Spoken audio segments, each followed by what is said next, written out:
সবাইকে স্বাগত জানাচ্ছি। দর্শক, আপনারা দেখছেন RICL স্টিল প্রেজেন্স জনতন্ত্র গণতন্ত্র এবং আজকের পর্বে আপনাদের সঙ্গে আছি আমি নাফিসা হক। দর্শক, আপনারা যেমনটি জানেন যে এই জনতন্ত্র গণতন্ত্র অনুষ্ঠানে আমরা প্রতিদিন রাজনীতির এই অঙ্গনে ঘটে যাওয়া বিভিন্ন আলোচনা সমালোচনা এবং যা যা ঘটে যাচ্ছে সেই সব বিষয় মূলত আলোচনায় নিয়ে আসি। আজকেও তার ব্যতিক্রম নয়। যদি আমরা আজকের দিন এবং গতকালকের দিনটা একটু চিন্তা করি, সবচেয়ে বড় দুটো ঘটনার মধ্যে একটি হচ্ছে, আপনারা জানেন তারেক রহমান তিনি আগামী 25 ডিসেম্বর 2025 18 বছর পর উনি দেশে প্রত্যাবর্তন করতে যাচ্ছেন এবং তার পাশাপাশি ওসমান হাদি যিনি গতকাল গুলিবিদ্ধ হয়েছেন এবং এখনও তার অবস্থা একেবারেই সংকটময়। এই দুটো বিষয়কে নিয়ে তার উপরে রয়েছেন তফসিল ঘোষণার পর নির্বাচনের তারিখ ঘোষণা হয়েছে এবং সেই সাথে রাজনৈতিক আলোচনা অবস্থা পরিপ্রেক্ষিত সবকিছু রয়েছে আলোচনার একদম মূল কেন্দ্রবিন্দুতে। তাই আজকের আলোচনার বিষয় আমরা ঠিক করেছি আগামী নির্বাচন এবং নিরাপত্তা। এবং এই বিষয়ে কথা বলার জন্য আমার সঙ্গে উপস্থিত থাকবেন যথাক্রমে সম্মানিত অতিথি জনাব মাহমুদুর রহমান মান্না, সভাপতি নাগরিক ঐক্য, সেই সঙ্গে থাকবেন doctor Asaduzzaman Ripon, vice chairman BNP. এরা এখনো আমাদের সঙ্গে উপস্থিত হননি, তবে খুব দ্রুতই আমাদের সঙ্গে যুক্ত হবেন। এর সাথে আরও একজন অতিথি আছেন যিনি জুমের মাধ্যমে আমাদের সঙ্গে যুক্ত হবেন। একটু পরিচিত হয়ে নেব তার সঙ্গে। রয়েছেন ব্রিগেডিয়ার জেনারেল অবসরপ্রাপ্ত শামীম কামাল, নিরাপত্তা বিশ্লেষক, চেয়ারম্যান জনতার দল। আপনাকে স্বাগত জানাচ্ছি আমাদের এই অনুষ্ঠানে। জি, ধন্যবাদ আপনাকে। আমি সরাসরি আলোচনাতে চলে যাই। যেমনটি একদম শুরুতেই বলছিলাম যে আলোচনা সমালোচনার বিষয়ে এখন যে বিষয়গুলো রয়েছে, তারেক রহমানের দেশে আসা, সেই সাথে হাদির এই অবস্থা, সব মিলে আপনার কি মনে হচ্ছে যে ঠিক কতটা নিরাপত্তা ঝুঁকিতে রয়েছে বাংলাদেশ? আপনাকে ধন্যবাদ আমাকে সাথে নেওয়ার জন্য। নিরাপত্তার ঝুঁকি একটা বড় ধরনের ঝুঁকিতে পড়েছে বাংলাদেশ, কোনো সন্দেহ নেই। কেননা এই যে তিনটা ঘটনা আমরা দেখছি, ওসমান হাদির গুলিবিদ্ধ হওয়া, জনাব তারেক রহমানের 25 তারিখে দেশে ফেরা, ইতোমধ্যে বেগম খালেদা জিয়া সাবেক প্রধানমন্ত্রী জীবন মরণের সন্ধিক্ষণে থাকা, এর মধ্যে তফসিল ঘোষণা। তো দেখুন যে এই ধরনের বড় বড় ঘটনা, 4-5টা ঘটনা কিন্তু গত 15 দিন বা 1 মাসের মধ্যে ঘটেছে। সো এত বড় ঘটনা একসাথে ঘটার নজির কিন্তু সাম্প্রতিক সময়ের মধ্যে আমরা দেখছি না। তো এটা অবশ্যই একটা বড় ধরনের প্রশ্নের মুখে মুখে দাঁড় করিয়ে দিবে, বিকজ সামনে যে নির্বাচনটা আছে, এই নির্বাচনটা গ্রহণযোগ্য, অবাধ, নিরপেক্ষ করার মতো যে চ্যালেঞ্জ, সব চ্যালেঞ্জে কিন্তু তৈরি হয়ে গেছে। সুতরাং আমি মনে করি একটা বড় ঝুঁকির মধ্যে আমরা পড়ে গেছি। নিরাপত্তার দিকটা যদি বাদই দেই, রাজনৈতিক মনস্তাত্ত্বিক বা অন্যান্য যে বিষয়গুলি আছে, সবকিছু মিলে এটা একটা বাংলাদেশের একটা বড় ধরনের একটা বাঘ বলতে পারেন, ঘটনার বড় ধরনের বাঘ। এখন এর মধ্যে গতকালকে ওসমান হাদির গুলিবিদ্ধ হওয়ার ঘটনাটা একেবারে বড় ধরনের একটা ঝাঁকুনি দিয়েছে রাজনৈতিক পরিস্থিতিকে, এবং সামনে অনেকগুলো বড় বড় প্রশ্ন দাঁড় হচ্ছে যে আসলে সামনে নির্বাচন সরকার, অন্তর্বর্তীকালীন সরকার সংগঠন করার সামর্থ্য রাখে কি রাখে না, সামনে নির্বাচনে নিরাপত্তা বাহিনী তাদের দায়িত্ব পালন করতে পারবে কি পারবে না, তারপরে জনাব তারেক রহমান দেশে ফিরলে দেশের পরিস্থিতিতে নতুন নিরাপত্তা ঝুঁকির মাত্রা যোগ হবে কিনা। তো এগুলি অনেক বিষয় কিন্তু একসাথে যুক্ত হয়ে পুরো বিষয়টাকে একেবারে খুবই কমপ্লিকেটেড একটা অবস্থায় ফেলে দিয়েছে। সো এরকম একটা জায়গা থেকে উত্তরণ অবশ্যই প্রয়োজন। এর যদি কোনোভাবে উত্তরণ না ঘটে, তাহলে কিন্তু যেটা হবে সেটা হচ্ছে ভয়ঙ্কর একটা পরিণতির দিকে দেশ যেতে পারে। যদি নির্বাচন না হয় তাহলে একটা ভয়াবহতা তৈরি হবে। যদি ওসমান হাদির, আমরা জানি সে খুবই জীবন মৃত্যুর সন্ধিক্ষণে রয়েছে, আল্লাহ তাকে সুস্থতা দান করুক, এটাই আমরা দোয়া করি।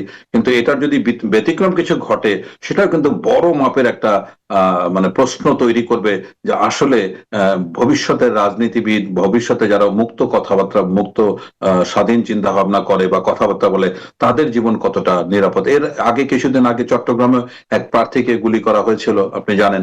সো এই ঘটনাগুলি অবশ্যই নির্বাচন ব্যবস্থা বা নির্বাচন যেটা হতে যাচ্ছে সেটাকে বড় একটা প্রশ্নের মুখোমুখি দাঁড় করিয়েছে বলে আমি মনে করছি। নিঃসন্দেহে, এবং আপনাকে আরেকটু জানাতে চাই, আরও কিছু বিষয় আসলে আমার প্রশ্ন আছে, এজন্যই বললাম, কারণ জনাব তারেক রহমান তিনি আজ বলেছেন ষড়যন্ত্র আরও খারাপ হতে পারে, ভয় পেলে চলবে না, এবং তার পাশাপাশি প্রধান উপদেষ্টা বলেছেন ওসমান হাদির উপর হামলা নির্বাচন বানচালের ষড়যন্ত্র। তো এমত অবস্থায় যখন পুরো দেশ নির্বাচনের জন্য প্রস্তুতি নিচ্ছে, সেই অবস্থায় এরকম নিরাপত্তা ঝুঁকি কি ঠিক কতটা নির্বাচনে প্রভাব ফেলবে বলে আপনি মনে করছেন? না, এটা নির্বাচনে যথেষ্ট প্রভাব ফেলবে। এখন আমরা দেখতে পেলাম যে জিনিসটা ঠিক আছে। এখন কনসার্ন যেটা সরকার থেকে প্রকাশ করা হয়েছে, বা জনাব তারেক রহমান যেটা মানে আশঙ্কা করছেন, এটা একেবারে যথাযথ, কোনো সন্দেহ নেই। কিন্তু আমরা তাকিয়ে থাকবো সেদিকে, যদি আজকে ওসমান হাদির আততায়ীকে আপনার আইডেন্টিফাই করা সম্ভব হয়েছে বলে আমরা জানি, পত্র পত্রিকা যেভাবে দেখতে পাচ্ছি, তাহলে সে অনুযায়ী কত তাড়াতাড়ি তাকে গ্রেফতার করা যায় এবং আইনের আওতায় আনা যায়, ততই কিন্তু সরকারের নিরাপত্তা ঝুঁকিটা কমে যাবে। কিন্তু এইটা যদি লম্বা সময় হয়, তাহলে কিন্তু সরকার ভীষণভাবে বিপাকে পড়বে, এবং মানুষের আস্থা যেটা গত 1.5 বছরে তিলে তিলে সরকার গড়ে তুলেছে, সেটা কিন্তু একেবারে বড় ধরনের একটা হতাশার সৃষ্টি করবে, কোনো সন্দেহ নেই। জনাব তারেক রহমান যেটা বলেছেন, এটা সান্ত্বনার কথা।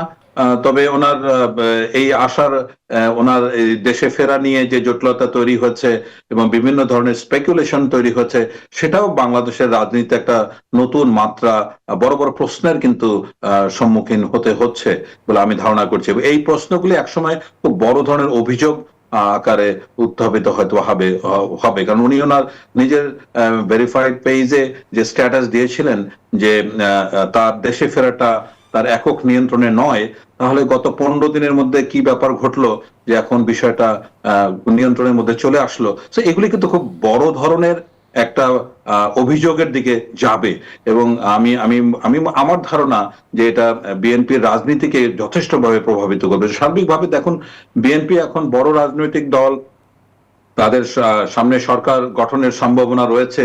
সবকিছু মিলে এরকম একটা অবস্থান বিএনপিকে অবশ্যই কিছুটা হলেও বিপাকে ফেলছে বলে আমি ধারণা করছি। তার মধ্যে অসংখ্য ধন্যবাদ জনাব শামীম কামাল, আমি আবারও আপনার কাছে আসবো, আপনি থাকুন আমাদের সঙ্গে। এ পর্যায়ে দর্শক যেতে চাই, আমাদের সঙ্গে স্টুডিওতে উপস্থিত আছেন doctor Asaduzzaman Ripon, vice chairman BNP. স্বাগত জানাচ্ছি আপনাকে। আপনার কাছে জানতে চাচ্ছিলাম, আমরা শুরুতেই বলেছি যে খুব বেশি আলোচিত ঘটনার মধ্যে হাদির এই অবস্থা, সেই সাথে তারেক রহমানের দেশে প্রত্যাবর্তন। আবার যদি আমি দুটোকে একটু এক জায়গাতে আনতে যাই, সেক্ষেত্রে বলা হচ্ছে যে এনসিপির আহ্বায়ক নাহিদ ইসলাম তিনি বলেছেন যে ইনকিলাব মঞ্চের মুখপাত্র হাদিকে হত্যা চেষ্টার সঙ্গে আওয়ামী লীগ ভারতের সম্পৃক্ততা থাকতে পারে। তারেক রহমানও দেশে আসছেন দীর্ঘ 18 বছর পর। এই সব পরিপ্রেক্ষিতে আপনার কি মনে হচ্ছে যে ঘোলা পানিতে কেউ মাছ শিকার করছে কিনা? ধন্যবাদ। আপনার শেষের মন্তব্যের সাথে মোটামুটি উত্তরটা অনেকটা আপনি নিজে দিয়েছেন।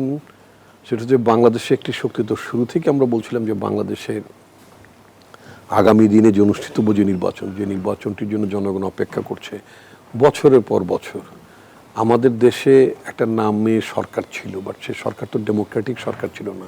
Even that government was not elected government as well as. আমাদের একটা পার্লামেন্ট ছিল, সে পার্লামেন্টও নির্বাচিত পার্লামেন্ট ছিল, ইট ওয়াজ এ ফেক পার্লামেন্ট। আমাদের একটা ফেক অপোজিশন পার্টি ছিল পার্লামেন্টে, মানে একটা সাজানো গোছানো ব্যাপার স্যাপার আর কি। তো সুতরাং আপনার সব কিছু ফেক দিয়ে তো চলে না। দীর্ঘদিন যাবৎ মানুষ ভোট দিতে পারে না, যে সরকারটি ক্ষমতা এলো তারা নিজেদেরকে দাবি করতেন তারা নির্বাচিত সরকার, অথচ তারা নির্বাচিত ছিলেন না। একটা পার্লামেন্ট দাবি করতেন তারা নির্বাচিত পার্লামেন্ট, অথচ পার্লামেন্টে নির্বাচিত ছিল না। অপোজিশন লিডার হিসেবে এবং পার্লামেন্টের মেম্বার্স অ্যান্ড মিনিস্টার্স তারা যে দেশের পয়সা যে বেতন ভাতাগুলো গ্রহণ করতো, সেটা ছিল একদম বেআইনি এবং একেবারে হারাম। হালাল এবং হারামের মধ্যে দুটো শব্দ আছে, দুটো পার্থক্য আছে। অর্থাৎ যা কিছু জেনুইন না, যা কিছু লিগাল না, যা কিছু রীতিশুদ্ধ না, সেটি হচ্ছে হারাম।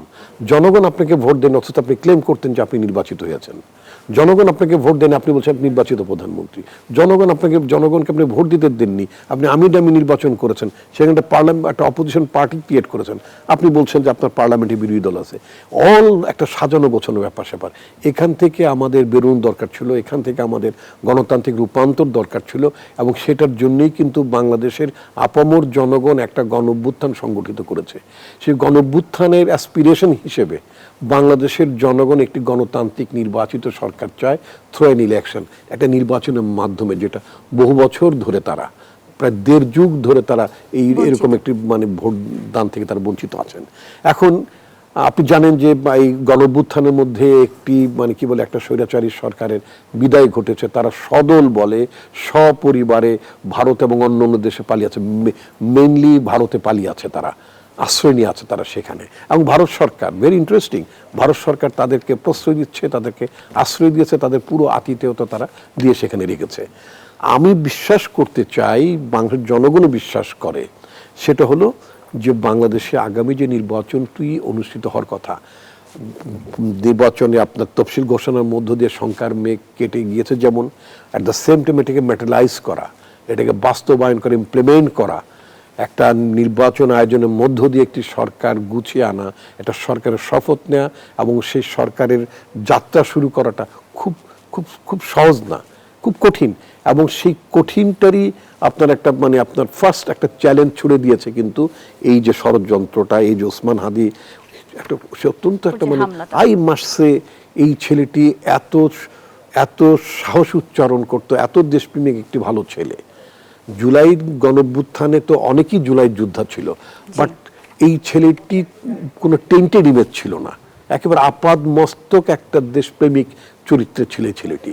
তো তাকে যখন টার্গেটেড মানে কিলিং অ্যাটেম্প্ট নিয়ে যখন তার উপর হামলা হয়, এটা কি এটা এটা এটা তো এখন কথা উঠেছে অন্য যারা সম্ভাব্য নির্বাচনের প্রার্থী যারা, তাদের নিরাপত্তা বিধানের কথা বলেছে। আজকে ডিএমপির কমিশনার আমি তার বক্তব্য মানে পত্রিকায় দেখলাম যে তারা সম্ভাব্য মানে প্রার্থীদের নিরাপত্তার ব্যাপারে তারা চিন্তা ভাবনা করছেন। কোন জায়গাটিতে মানে নিরাপত্তার ঝুঁকি, নির্বাচন নিয়ে শঙ্কা, নানা ধরনের ষড়যন্ত্র, আমাদের নির্বাচনী পথরেখা বাধাগ্রস্ত করার যে অ্যাটেম্পটগুলো, এটাকে তো আপনি একেবারেই একটা ছোট্ট ঘটনা। আমি মির্জা আব্বাস আমাদের দলের একজন মানে সিনিয়র নেতা, তার বক্তব্যটা জাস্ট আমি আসার সময় দেখছিলাম অনলাইনে, যে বৃহৎ ষড়যন্ত্রের একটা ক্ষুদ্র অংশ শুধুমাত্র বাস্তবায়িত। আমরা এই বিষয়ে আসবো, নিরাপত্তা নিয়ে আমরা কথা বলবো। দর্শক, এই মুহূর্তে আমাদের সঙ্গে স্টুডিওতে আরো উপস্থিত হয়েছেন জনাব মাহমুদুর রহমান মান্না, সভাপতি নাগরিক ঐক্য। স্বাগত জানাচ্ছি আপনাকে। আমি আপনার সঙ্গে যে আলোচনায় যেতে চাই সেটা হচ্ছে, আজ প্রধান উপদেষ্টা কিন্তু বলেছেন যে হাদির ওপরে হামলা নির্বাচন বানচালের ষড়যন্ত্র।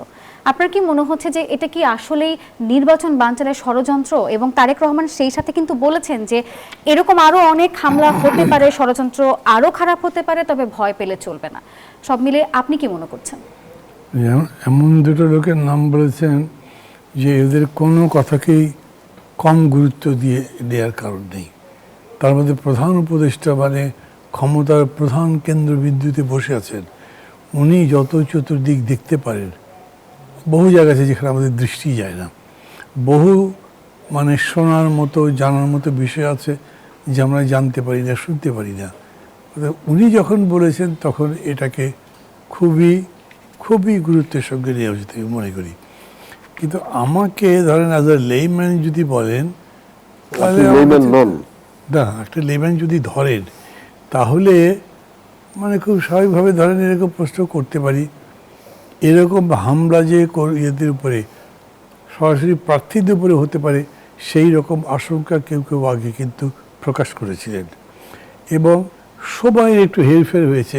কেউ হয়তো বলেছেন ডিসেম্বরের শেষে হতে পারে, কেউ হয়তো বলেছেন জানুয়ারির প্রথম দিকে হতে পারে, এবং বিদেশ থেকে যারা ইউটিউবে কথাবার্তা বলেন তাদের কেউ কেউ তো কারো কারো নামও বলেছেন।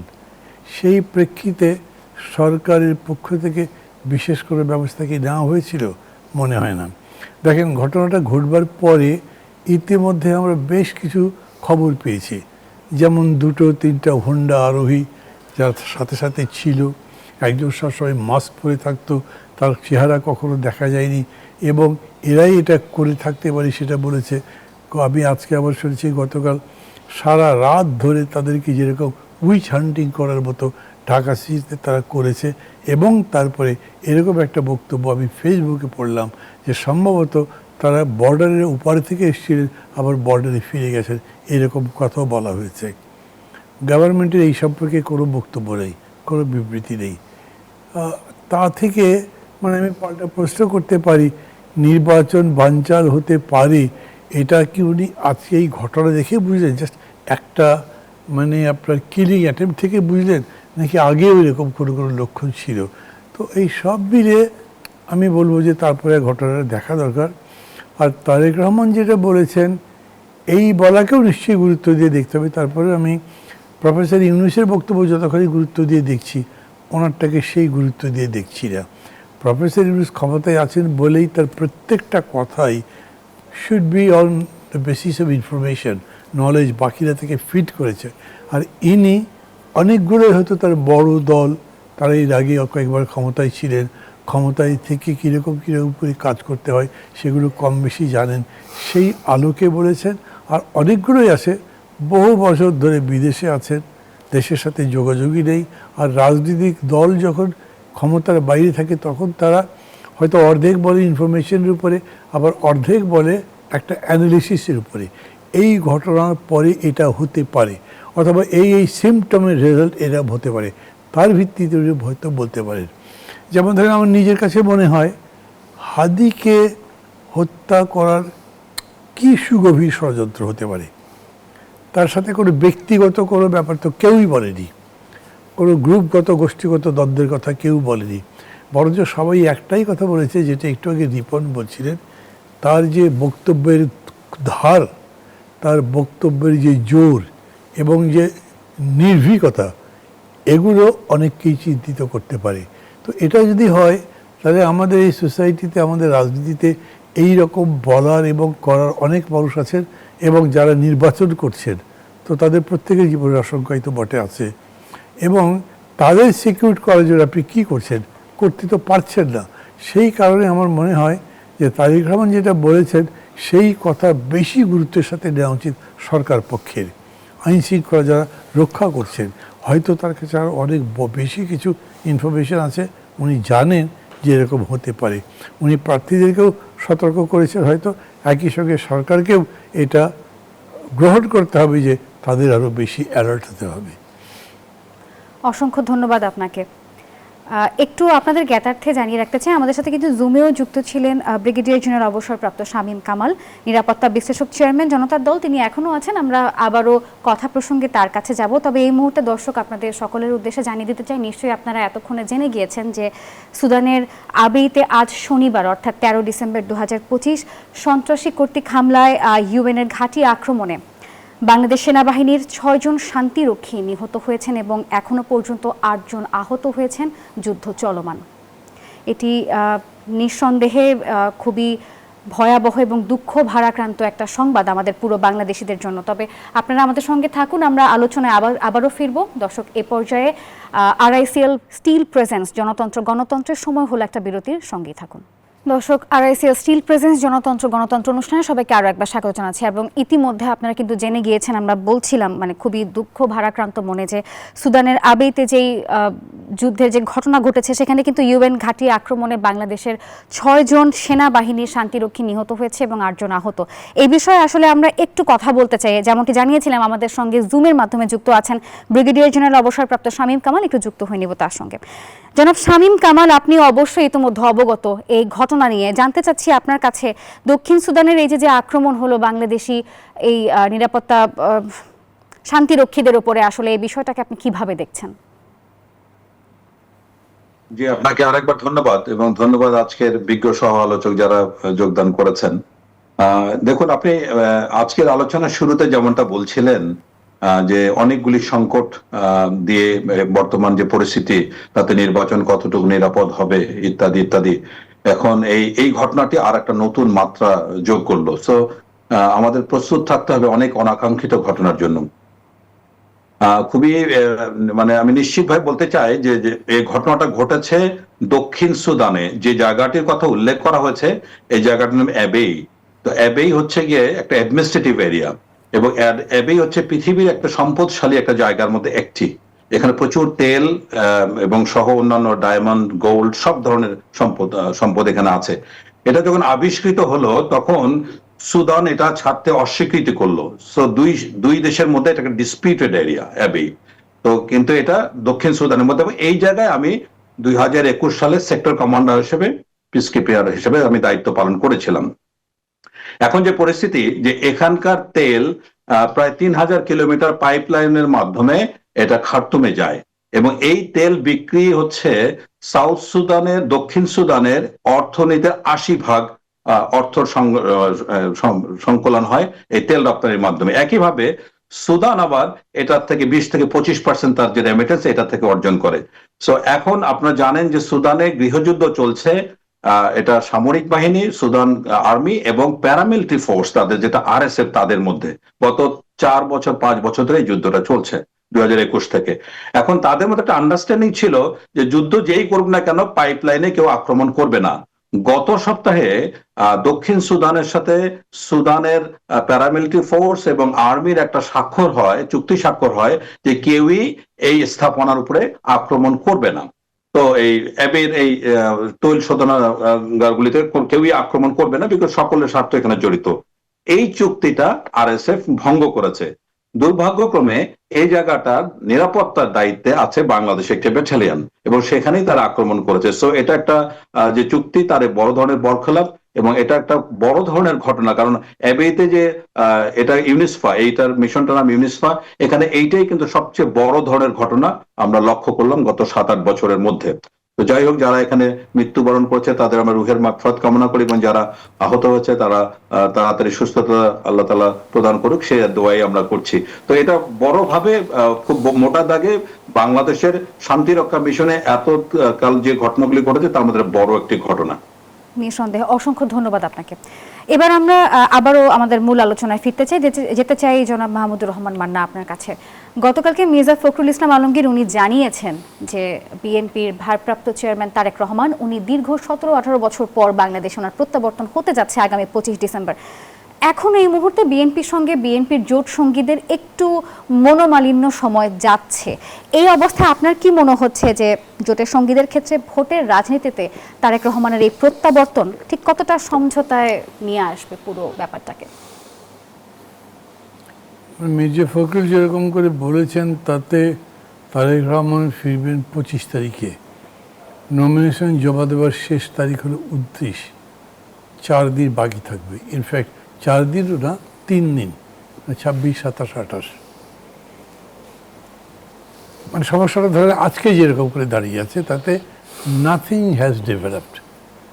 অর্থাৎ বিএনপি তার প্রার্থীদের ডিক্লেয়ার করেছে, আর বাকি যে জোট সঙ্গী বলেন, আন্দোলনের সঙ্গী বলেন, যুগপৎ আন্দোলনের সঙ্গী বলেন, তাদের কাউকে কোনোভাবে অ্যাকোমোডেট করা হয়নি। এই বড় একটা প্রশ্ন যেটা আপনি গত 1-1.5 মাসে অ্যাটেম্পটই করেননি অথবা সলভ করতে পারেননি। কারণ বিএনপির পক্ষ থেকে জোটের সঙ্গীদের কাছে, জোট বলতে কি দেখেন, আসলে জোট কিছু ছিল না, কিন্তু জোট ছিল যেমন 12 দলীয় জোট, তার মধ্যে বিএনপি নেই। তারপরে সর্বগণা জাতীয়তাবাদী জোট, তার মধ্যে বিএনপি নেই। আমাদের একটা জোট গণতন্ত্র মঞ্চ, ওর মধ্যে বিএনপি নেই। কিন্তু আন্দোলনের ব্যাপারে একটা যুগপৎ কর্মসূচিগত ঐক্য ছিল। যখন শেখ হাসিনা সরকারের পতন হয়ে গেল, তারপরে এইটাকে বিএনপি এরকম করে বলল, যেটা এখন জামাতও বলে, আগামী নির্বাচন একসাথে করব, সরকার এবং সংস্কার একসাথে করব, এবং জাতীয় সরকার করবো। সেই জন্যে almost in the same language জামাতও বলছে তারা জাতীয় সরকার করবে, তারা সংস্কার করবে, ইত্যাদি ইত্যাদি। এই জন্যে নির্বাচনে আসন সমঝোতা করা হবে। খেয়াল করবেন, আসন সমঝোতা মানে অনেক লুজ ব্যাপার, কিন্তু জোট মানে হচ্ছে কতগুলো কমিটমেন্টের ভিত্তিতে, একটা রাজনীতির ভিত্তিতে। হ্যাঁ, একটা উইন উইন সিচুয়েশন। না না না, উইন উইন না। আমি বলছি যে জোটটা হলো কি, যে আপনি একটা কমন কজে নির্বাচন একসাথে হয়েছেন। এই নির্বাচন জিতলে আপনি ওই কর্মসূচিগুলো একসাথে বাস্তবায়ন করবার চেষ্টা করবেন। আর আসন সমঝোতাটা হচ্ছে, ধরেন আমার সাথে আপনার কোনো ঐক্য হয়নি, কিছু নাই, কিন্তু আমি যে এলাকাতে কাজ করি সেখানে আমার কিচ্ছু নাই, আপনি আছেন। আবার আমার কিছু এলাকা আছে সেখানে আপনার কিছু নাই, সেখানে আমরা সমঝোতা করছি আপনার সাথে। আমি এখন বহু আদর্শিক প্রশ্নে, রাজনীতির প্রশ্নে আমাদের হয়তো মিল নেই, তবুও আমরা ওই জায়গাতে পারস্পরিক সমঝোতা করলাম। It is a huge thing. এটার মানে হচ্ছে মাঠের পুরা খবর আপনার জানতে হবে। এইবার প্রথম থেকে জনাব তারেক রহমান একটা কথা বলছেন, যদিও প্রথম থেকে যেমন ডক্টর মোশাররফ একটা কথা বলেছিলেন, বিএনপির নেতাদের মধ্যে এই অ্যাটিচিউড ছিল আচরণে উচ্চারণে, এই নির্বাচনে এমন কিছুই না, 2/3 তো আমরা জিতবই। ধীরে ধীরে সময় যত গেছে কথা কিন্তু এরকম নাই। এখন অনেকে বলছেন বা রিপোর্টে আসছে না বিএনপি বেশি আসন পাবে, মানে মেজরিটি পাবে, 2/3 নয়। আর তারেক রহমান বলছেন এই নির্বাচন কিন্তু অত সহজ হবে না, কঠিন হবে, হালকাভাবে দেখলে হবে না, সিরিয়াসলি নেবেন এবং প্রার্থী নির্বাচনের সময় দেখতে হবে তিনি জিতবেন কিনা, জেতার প্রার্থীকে নমিনেশন দেবেন, যে জিতবে না মনে হবে তাকে দেওয়া হবে না। তো উনি 10 বছর ধরে, আমি একটা জিনিস শেষ করে দেবো, 10 বছর ধরে উনি দেশের বাইরে আছেন, উনি তো এই মাঠটা উনি জানেন, ওখান থেকে স্কাইপে তার দলের সাথে কথাবার্তা বলছেন ওটা জানেন, কিন্তু কোন কনস্টিটুয়েন্সি কীভাবে রাইপ, কীভাবে ম্যাচিউর, কীভাবে উইনিং পজিশন কার আছেন এগুলো জানেন উনি মনে হয় না। সো 25-এ উনি আনবার পরে এইটা নিষ্পত্তি কীভাবে করবেন আমার কাছে তা স্পষ্ট। অসংখ্য ধন্যবাদ আপনাকে। আমি আবারও আপনার কাছে আসবো। জনাব রিপন, খুব সংক্ষেপে আপনার কাছে জানতে চাই, একটু আগে যেমন জনাব মান্না জানাচ্ছিলেন যে উনি জুমের মাধ্যমে স্কাইপে যুক্ত হয়ে তিনি তার দলের সাথে সরাসরি সম্পৃক্ত ছিলেন না, ভিডিও কলের মাধ্যমে সম্পৃক্ত ছিলেন। এই প্রশ্ন ধরে আমি আপনার কাছে জানতে চাই, তিনি আসছেন নির্বাচনের ঠিক আগ মুহূর্তে, এত অল্প সময়ে বা সংক্ষিপ্ত সময়ে তিনি পুরো দলকে, জোটকে, সবকিছু মিলে ঠিক কতটা গুছিয়ে নিতে পারবেন? পুরোটা গুছিয়ে দিয়েই আছেন একেবারে। মানে আমাদের পার্টি চেয়ারপারসন বেগম খালেদা জিয়া যেদিন কারাগারে গেলেন মিথ্যা মামলায় সাজানো রায়ে, যখন তিনি জেলে গেলেন, সেই দিন থেকেই তিনি পার্টির ভারপ্রাপ্ত চেয়ারম্যান হিসেবে তিনি পার্টির একেবারে তৃণমূল পর্যায়ের কর্মী নেতা থেকে শুরু করে স্ট্যান্ডিং কমিটি পর্যন্ত তিনি সার্বক্ষণিক কন্ট্যাক্টের মধ্যে থাকতেন, দল তিনি পরিচালনা করতেন আনডাউটেডলি। তো যেমন আমি যেহেতু পার্টি ইন্টারন্যাশনাল অ্যাফেয়ার্স দেখাশোনা করতাম একটা সময়, তো যেদিন ম্যাডাম গ্রেপ্তার হলেন সে তার কিছুক্ষণ পরেই তিনি আমাকে যোগাযোগ করলেন এবং বিভিন্ন সময় আমি বিভিন্ন নেতৃবৃন্দ সবার সাথে তিনি যোগাযোগ করতেন।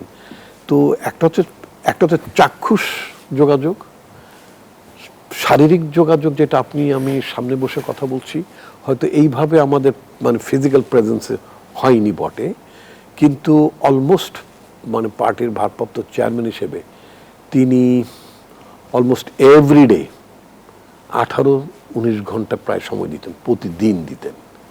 এবং এইভাবে এক্সারসাইজ, মানে ওনার মতো এরকম মানে লিডারশিপ এক্সারসাইজ করা খুবই মানে রিগোরাস কাজ ছিল। এই মাসে খুবই রিগোরাস কাজ ছিল, টাইমিং একটা ফ্যাক্টর ছিল।